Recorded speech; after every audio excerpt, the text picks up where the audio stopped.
الرحمن الرحیم۔ السلام علیکم۔ فیس بک کھول لی، جو سب سے پہلی پوسٹ دیکھنے کو ملی وہ خانہ کعبہ کی تصویر کے اوپر لکھا تھا کہ کوئی کافر ہی ہوگا جو اسے شیئر نہیں کرے گا۔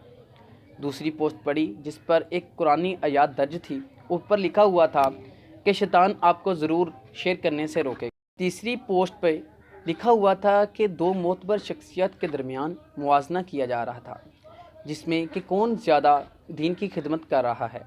چوتھی پوسٹ پہ نبی کریم صلی اللہ علیہ وآلہ وسلم کا نام درج تھا کہ اوپر لکھا ہوا تھا کہ لائک کر کے ایمانی ہونے کا ثبوت دے۔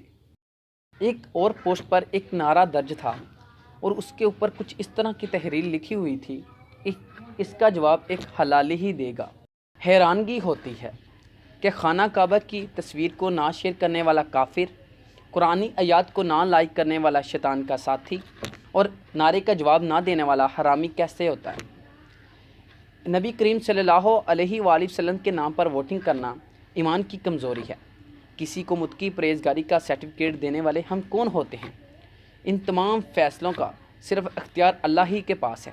میری ان ذہنی مریضوں سے یہ گزارش ہے، خدا را اپنے اندر شعور پیدا کیجئے، اپنی اصلاح کیجئے اور ایسی پوسٹ شیئر کرنے سے اجتناب کیجئے۔ اسی کے ساتھ مجھے دیں اجازت۔ اللہ حافظ۔